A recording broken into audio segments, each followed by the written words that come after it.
niliona hivi nikaona nifanye nini nitoke. You see. So there are different categories of people, and these different categories of people, you'll help them differently because they are in different stages. There are those that left on their own accord before disaster happened. They just saw signs and then they say, mimi wakati walianza kusema tusisuke nywele ati tukitengeneza weave ati it is satanic, tukitengeneza nini because there was a lady that was saying that the day that they were told that they should not plait their hair using these artificial hairs, the day they were told that they should not use those words, she just left right now. Kuna watu bado wanaendeleza hizo kazi sahi, lakini should there be some regulations? Yes, there should be some regulation. Actually, there should be some regulation.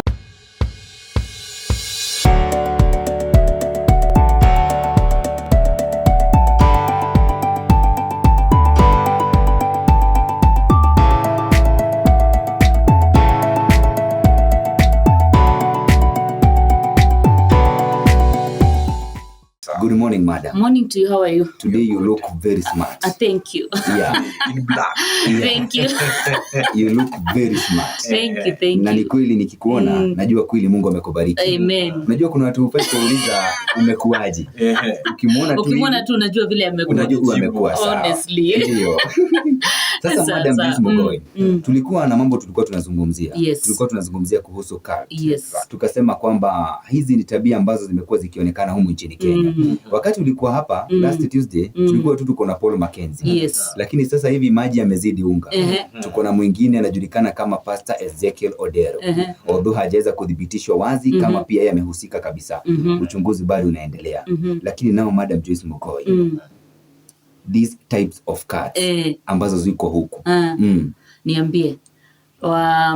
Kuna cults ndio na tumezungumzia juu ya cults na tukaongea about how can you know that you are in a cult. We looked at some of those things. How can you know that you are in a cult?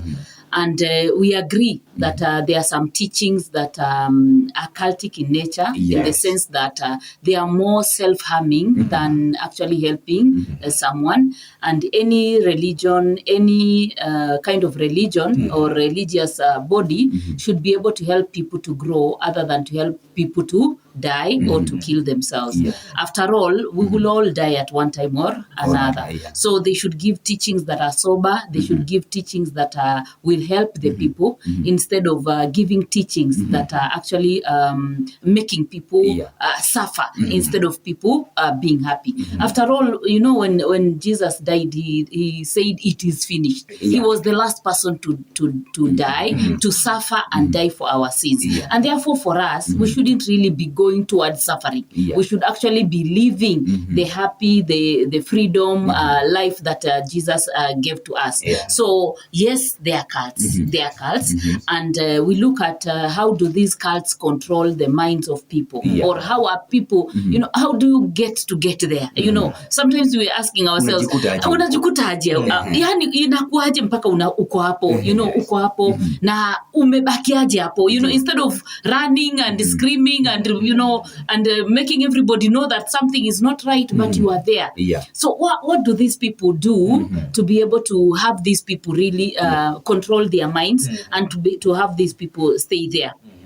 One of the things is that there are some things that they use that make people be controlled in such a way that they can remain there and not ask questions. One of them is sleep deprivation. You know, they don't sleep properly, and if you don't sleep properly under normal circumstances for 2-3 days, your mind, your brain will not be thinking properly. It will not be thinking properly. So there are some tactics that they use. There are some tactics that they use. Sleep deprivation is one of them. Keeping them in a state of not thinking. You know, you are just basically not thinking. Like now I was hearing some of them say there was some liquid that they were being given like water. It is just water. Once they drink that water, they sleep. So you keep them in a state of them not thinking, not being awake to be able to think in a sober way. Then they alter also their state of consciousness or their state of thinking. They alter their state of thinking, their state of consciousness. They disturb destabilize your reality, you know, like some clips that they were showing where they were being told the chief, ukiona chief ni nani? Ni shetani. You know, because chief amekuja kusema mtoto aende shule na akienda shule hata kulipia fees, hata kupatia chakula ya huyo mtoto. So ukiona chief unaona nani? Shetani. So you know they are destabilizing your reality, or they are distorting your reality. They are changing your state of consciousness, that how you think is not, you know, is not the reality. They tell you what you are thinking, what you are saying, what you are doing, how you are acting is not the reality. This is the reality. They give you something else which is the reality. Then food deprivation, where now you're not eating properly, and definitely if you're not eating properly, you don't think properly. They change your attitude. There is the attitude change. You change attitude even towards your relatives, your friends, your husband, your wife, you change your attitude towards even your mother. You change your attitude. Then they create a sense of dependence that depend on this particular person. We said they are led by a charismatic leader, an authoritarian leader, someone who has power, someone who will tell them what to do, and therefore they depend on that. So they create a sense of dependency. They create a sense of brainwashing. You know, they create a sense of brainwashing. So that is how people get themselves there. And if I just talk about something to do with a psychological explanation to this. Now, under normal circumstances, there are very many people that have mental health problems. They have mental health challenges. They are suffering. Either some of them are sick, even terminally sick. Others, they are desperate in one way or another. And therefore, anybody who is desperate for something, anybody who is sick, anybody who is suffering from something, they always want to look for a solution. Whether that solution is a reality or it's something which is genuine or not genuine, for them, they don't really care. So long as they are looking for that particular solution. As someone who is suffering, someone who is in pain, someone who is really going through problems, they just want to solve these problems. They don't care how they will be solved. And sometimes they don't have, they don't reason rationally that you are telling me to drink this water will solve my problems. But how is it going to solve my problem? This is just water. So they don't think like that. So they have mental health challenges, mental health problems, physical problems. They are desperate. And that's how they find themselves there. Just like when people say a sinking man can even hold on a leaf. You know, thinking that this leaf maybe will provide some kind of kind of help. So there are these people that have mental health problems. We also have people that have schizophrenia. There is a type of mental health problem, schizophrenia, where there are people that think big. They think big. They think, you know, they talk big. They act big. They have some kind of grandiosis where their brain tells them very big things. You who is not in that state, you look at them and say, what's wrong with this person? He's talking about he's driving this car. It seems abnormal. But you know that person doesn't see. So if we have these kinds of people that are leaders, now they are in leadership. Tuseme sasa ni pastor, you know, tuseme sasa ni pastor na ako na schizophrenia. He doesn't know he has schizophrenia, and the followers don't know that he has schizophrenia. He's talking big. He's saying things that are, you know, the people are getting. It's appealing to the people that are suffering, people who have frustration, and so on. So they also see things. By the way, these people that have this kind of schizophrenia, they hear things and they see things. So they'll come and tell you, I've seen, God has told me this, I've seen, this is what I've seen, this is what I've heard, this is what I've been told. So there are people that have this mental health problem, but people don't know it's a mental health problem. These are the people who see things, hear things, they speak big, they, you know, they according to them it's a reality. And maybe according to them it's a reality. Yes, they follow them because of that desire to attain things that are normally not attained under normal circumstances. So they will really follow these people. They will be happy. They are living in euphoria. They are living, you know, in that kind of illusion. Then we also have people that have gone through depression, or they are going through depression. These are people who are very easy to be, they become culpable, or they become become vulnerable to these kinds of cults because of what they are facing. We also, in the society also, we have the people pleaser. We have people that want to please others. So these people pleaser will not ask a question. These people pleaser will follow. You know, when you tell them to do this, they will not ask you a question. They want to please you. They want to please people. They have no self-esteem. They have no confidence in themselves. And therefore, they follow these particular leaders. And what do the leaders do? They disable their critical thinking. So these people are not able to think critically. These people, they are not able to think critically. And then what also these cult leaders do, they freeze their emotional processing. So they are not even emotional, you know. And that's why you can hear stories of someone killed the son, someone killed the daughter. They are even blocking their nose so that they can be able, if they deprive food for them for long and they are not dying, yani hawajakula lakini hawakufi, you know. Finally they start suffocating them and they die. They have no emotions. These people have no emotions. Their emotions have been freezed totally, and they have no emotions, and they can do this without feeling anything. Then also the idea of anxiety, the idea of fear, and all that, it actually makes these people remain in these particular cults because they are fearing, because they have that anxiety, and so on. Then issues of superstition also, and beliefs that everything that happens in lives is either caused by a demon or caused by witchcraft, and so on. These kinds of superstitions also, they have also made these people be able to control these people because of superstitions. If you are running from your village because you think someone is bewitching you, then I come and give you some kind of comfort that now when you are here, you know, these people will not be able to reach you, and so on. You are likely to believe because you are running away from something, and therefore you get here and you are totally brainwashed and you continue to remain there. Madam Jesse Mghoi, kama msikilizaji hukuweza kuwatch ile video ya kwanza ile ya cult, basi utaipata kule kwa YouTube Touch of Grace KE. Hapo ndo utapata mambo yote iko fit. Tunazama kidogo, tarajia muda usio kwa mrefu tuweze kuongea mambo zaidi ya cult.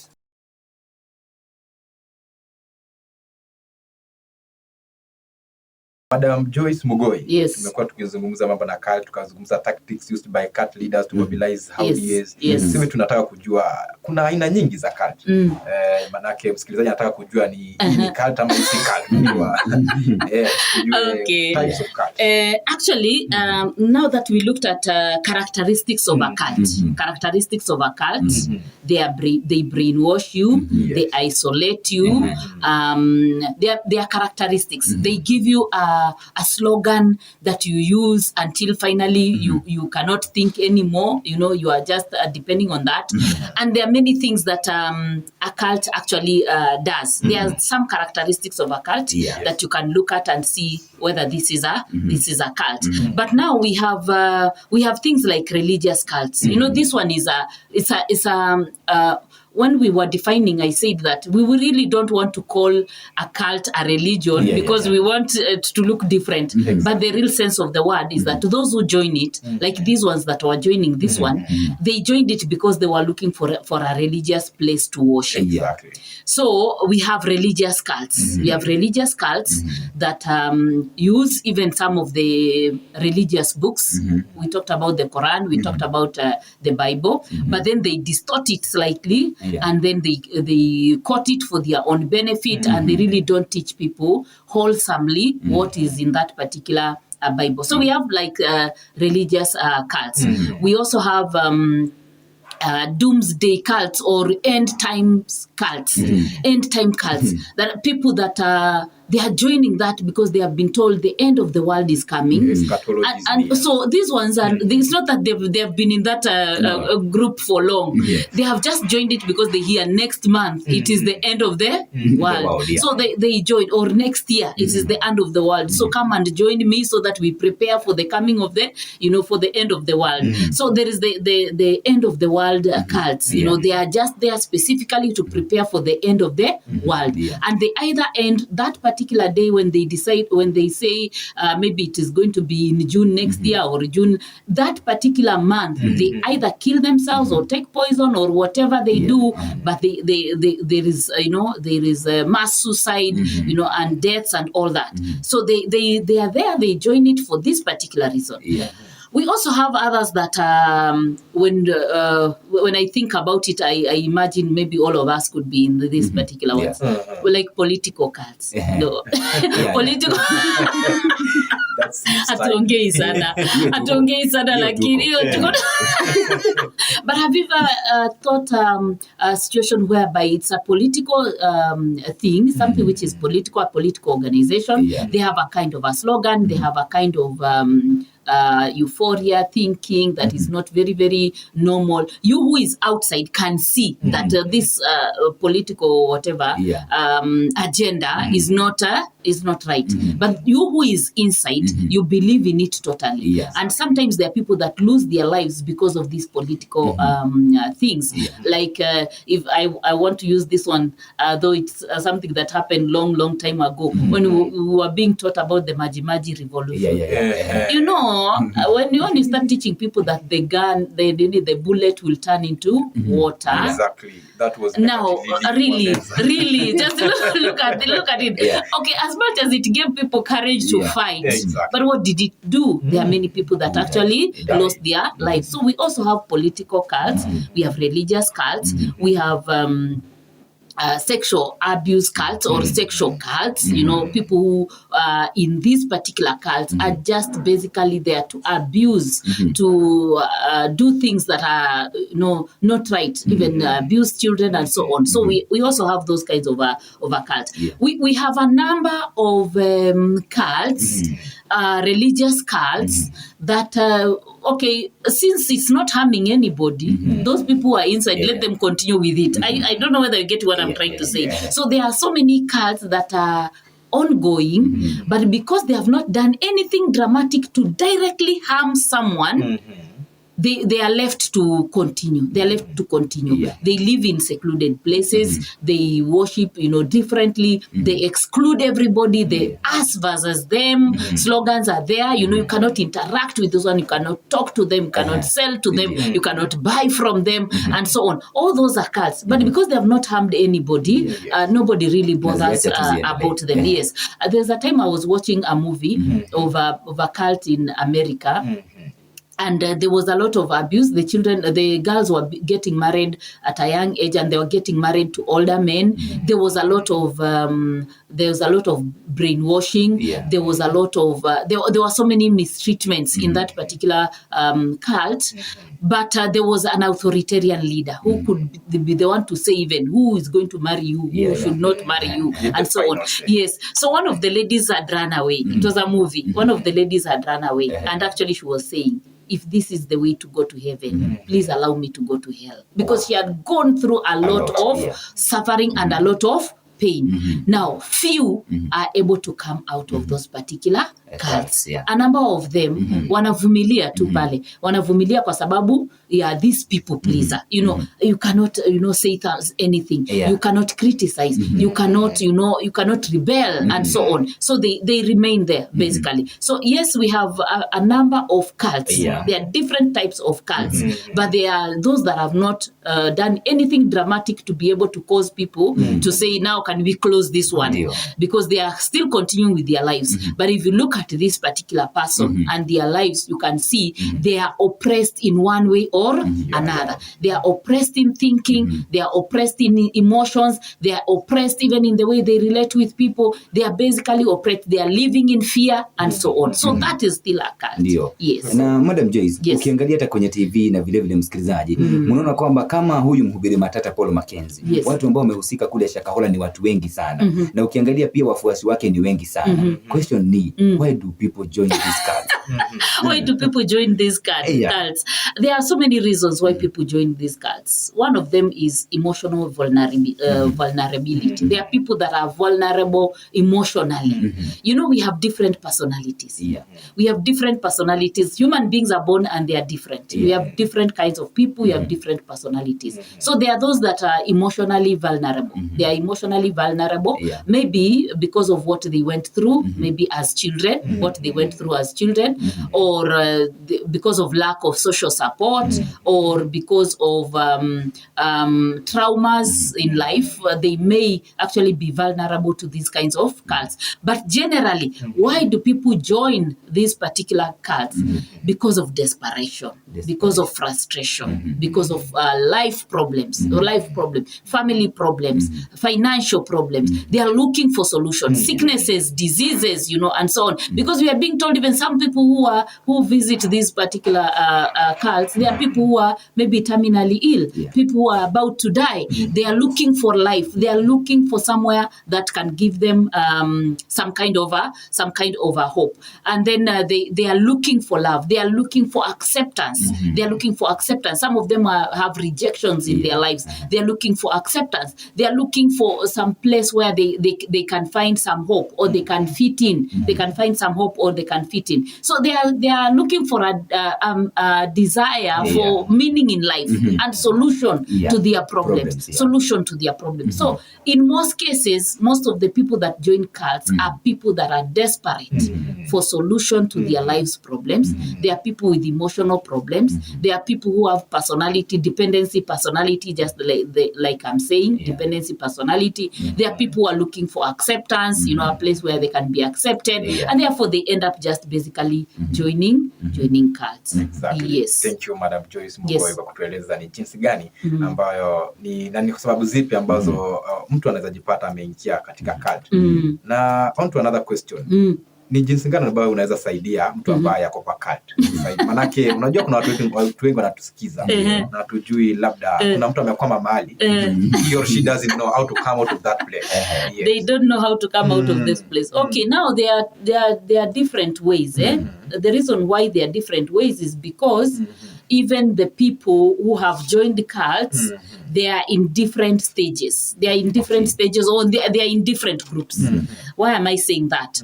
Because we have people who have joined the cult and they have walked out of that cult. Because now you are even hearing when this Mackenzie thing happened, there were people that were saying, mi nilikuwa kwa hiyo church, lakini niliona hivi, nikaona nifanye nini? Nitoke. You see? So there are different categories of people, and these different categories of people, you will help them differently because they are in different stages. There are those that left on their own accord before disaster happened. They just saw signs and then they say, mimi wakati walianza kusema tusisuke nywele, ati tukitengeneza weave, ati it is satanic, tukitengeneza nini, because there was a lady that was saying that the day that they were told that they should not plait their hair using these artificial hairs, the day they were told that they should not use those ones, she just left. She just left. So there is this group of people who walked away before disaster happened. There are these people who left because they saw his teaching seems mzuri. This teaching of not going to the hospital, this teaching of not going to school, this teaching of not doing business. Even they were being told, if you do business, if you bought it at 200, you sell it at 200. Now tell me, what kind of a business is that? Will you be there tomorrow if you continue to sell your things the same price that you sold them? You will not be there tomorrow, isn't it? So there are those people that saw warning signs and left. This is a different group of people. You can help them differently, in affirming that, yes, what you did is the right thing. Now, even as you left, what do you feel about yourself? You can help them differently. Then there are those who ran away. It was a matter of life and death. They ran, maybe they were chased, maybe they hid themselves, maybe they, it was they were running for their life. They were basically running for their life.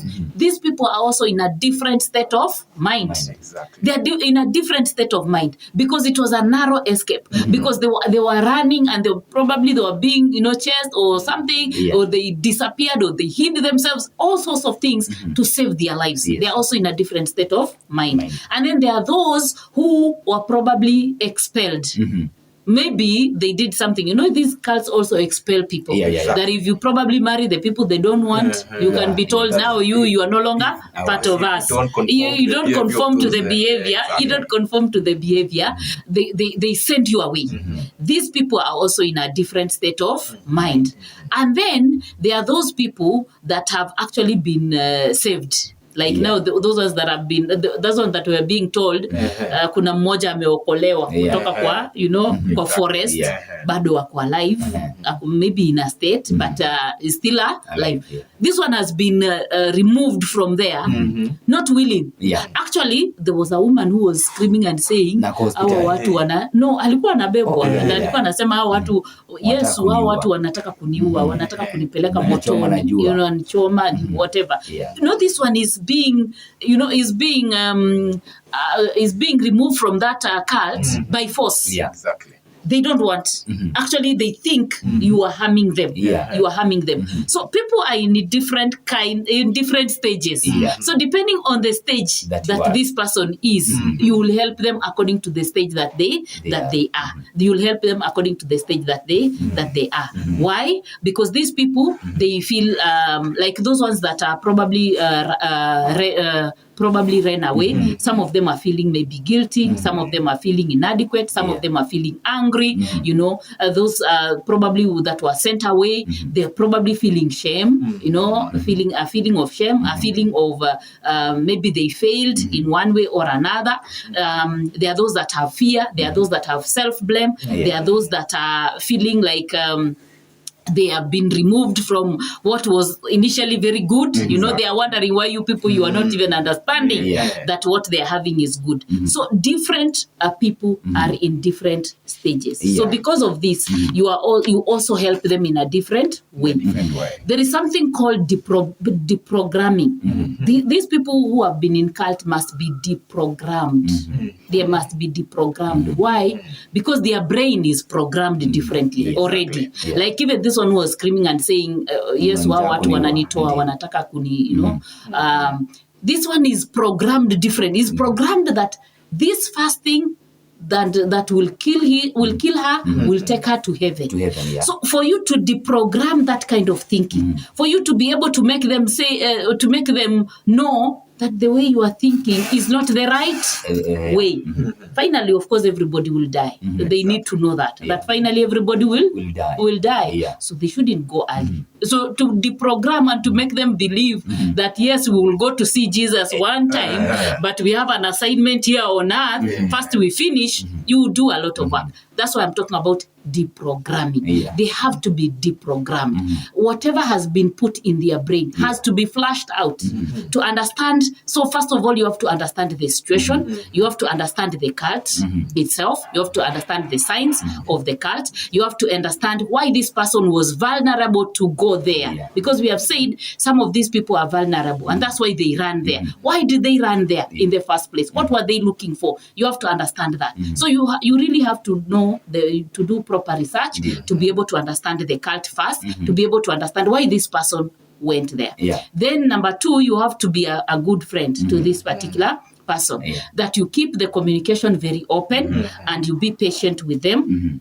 And you don't judge. By the way, you don't judge them. Even as we are standing at the fence and saying, why did you go? Why did you do? No. You cannot really understand someone unless you become their friends, unless you keep communication open, unless you're able to talk to them. So don't judge them. Then spend time with them, and let them be themselves so that they can continue to reveal what is inside. They can continue to reveal what is inside. Then now avoid speaking badly about the cult and the cult leader. They'll come out and defend. They'll become defensive. And when they become defensive, you'll not get through to them. So don't talk negative about the cult. cult and the cult leader, but discuss the future, discuss things that have happened, discuss things that are going to happen, discuss, about life itself, and then give them room to think about this cult and think whether it was the right thing or not, or whether it was the right thing or not. And finally, of course, these people, they have to go through the 5 stages of grief, because they have lost something. Either they have lost part of their lives, or they have lost their loved ones, or they have lost their identity, or they have lost something. So they have to go through the 5 stages of grief, where someone is losing something. And the stages, we have discussed them here once in a while. We have talked about them. There is the stage of denial. They will deny. Even now, there are people who are still in denial and in shock. Did really that pastor do this? Did I do this? Because sometimes also we are blaming the pastor, but really, even these people have they should also take the blame. They should also take responsibility. They should take responsibility. Right now we are condemning and accusing, but even these ones, they have something to answer, because how do you take yourself to die? How do you take yourself to kill your children, your own children? You kill them one by one, and you are the one who is doing it.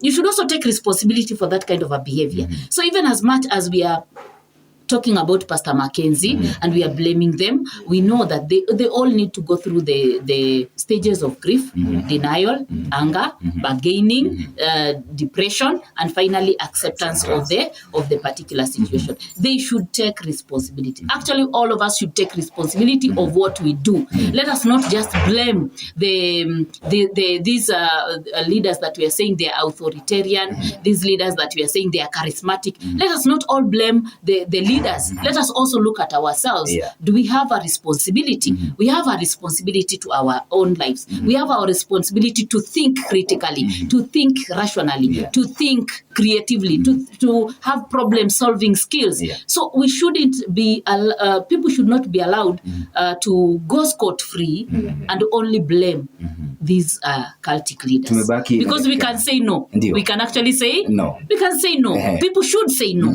People should reason and think and say no to this particular cults.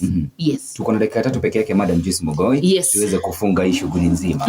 Lakini tusiweze kuangalia tu ati ni Mackenzie peke yake. Maybe kuna viongozi wengine pia, tumesema mambo na siasa. Kuna viongozi wengine maybe wamekuwa na cult kama hizi. Hata sasa hivi vile tunaongea, there could be some people somewhere right now. Kuna watu bado wanaendeleza hizo cult. Sahi.